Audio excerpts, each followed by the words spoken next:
కేంద్ర ప్రభుత్వ పథకాలు తెలంగాణలో స్కామ్లకు కేంద్ర బిందువులుగా మారుతున్నాయా? ఏ స్కీమ్ తీసుకున్న స్కామ్ అయినా?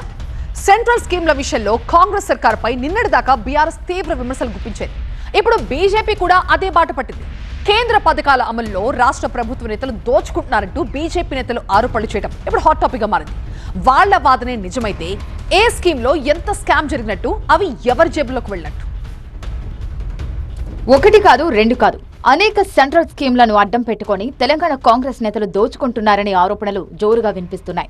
లేటెస్ట్ గా పీఎం సూర్యఘర్ పథకం కింద తెలంగాణలో 200 కోట్ల సోలార్ ప్యానెల్స్ కుంభకోణం జరిగిందంటూ కేంద్ర మంత్రి ప్రహ్లాద్ జోషికి ఫిర్యాదు చేశారు బీజేపీ ఎంపీ రఘునందన్ రావు.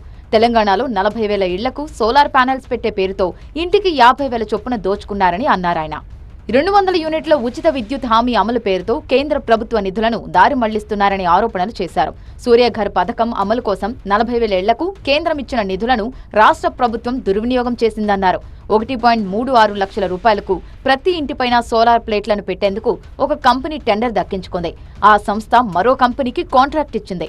86,000 రూపాయలకే సోలార్ ప్లేట్లు పెట్టాలని పనులు అప్పగించింది. అంటే ఈ లెక్కన ప్రతి ఇంటికి 50,000 మిగులుతున్నాయి. ఇవి ఎవరి జోబుల్లోకి వెళ్తున్నాయని రఘునందన్ ప్రశ్నిస్తున్నారు.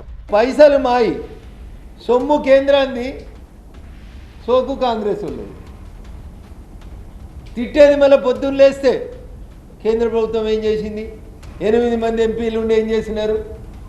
అరే ఒక చిన్న స్కీమ్ 40,000 ఇండ్లు తీసుకుంటేనే మీరు 200 కోట్లు కొట్టేస్తే, రేపు రాష్ట్ర వ్యాప్తంగా జరుగుతున్నటువంటి మొత్తం స్కీమ్లో అన్ని ఊర్లలో కొంతమంది ముందుకొచ్చి పెట్టుకుంటున్నారు. దాంట్లో మీరు ఎంత చేస్తున్నారు మోసం అనేది ఒకసారి ఆలోచించాలి. దీనిపై కేంద్ర దర్యాప్తు సంస్థలతో విచారణ జరిపించాలని రఘునందన్ రావు డిమాండ్ చేశారు.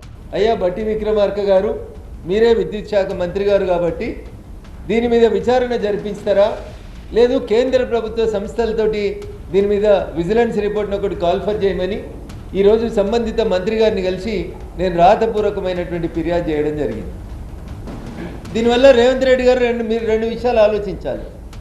మీరు నిజాయితీగా ఒప్పుకోకపోతే కేంద్ర ప్రభుత్వం నుంచి వచ్చేటువంటి డబ్బులు ఆగిపోతాయి. ఎక్కడ పొరపాటు జరిగిందో సరిదిద్దుకుంటే ఇంకో 40,000 ఇళ్ల కావాలన్నా మేము ఇచ్చేందుకు సిద్ధంగా ఉన్నాం. అటు బీఆర్ఎస్ కూడా పలు స్కీమ్లను ప్రస్తావిస్తూ కాంగ్రెస్ పై ఎప్పటి నుంచో ఆరోపణలు చేస్తోంది. పీఎం ఏక్తామాల్ టెండర్లలో భారీ కుంభకోణం జరిగిందంటూ ఇటీవలే కేంద్ర మంత్రి నిర్మలా సీతారామన్ కు లేఖ రాశారు బీఆర్ఎస్ వర్కింగ్ ప్రెసిడెంట్ కేటీఆర్. ప్రభుత్వ భూమిని, కేంద్ర నిధులను సీఎం రేవంత్ ప్రైవేటు డెవలపర్కు దోచిపెడుతున్నారని మండిపడ్డారు. 2,059 కోట్ల రూపాయల పీఎం ఏక్తామాల్ ప్రాజెక్టులో కేంద్ర నిధులు సుమారు 202 కోట్ల రూపాయలు ఉన్నాయన్నారు. వెంటనే టెండర్లు రద్దు చేసి స్వతంత్ర సంస్థతో విచారణ జరిపించాలని కేంద్రాన్ని డిమాండ్ చేశారు కేటీఆర్. మరోవైపు అమృత్ టెండర్లలోనూ భారీ స్కామ్ జరిగిందని బీఆర్ఎస్ ఆరోపిస్తోంది.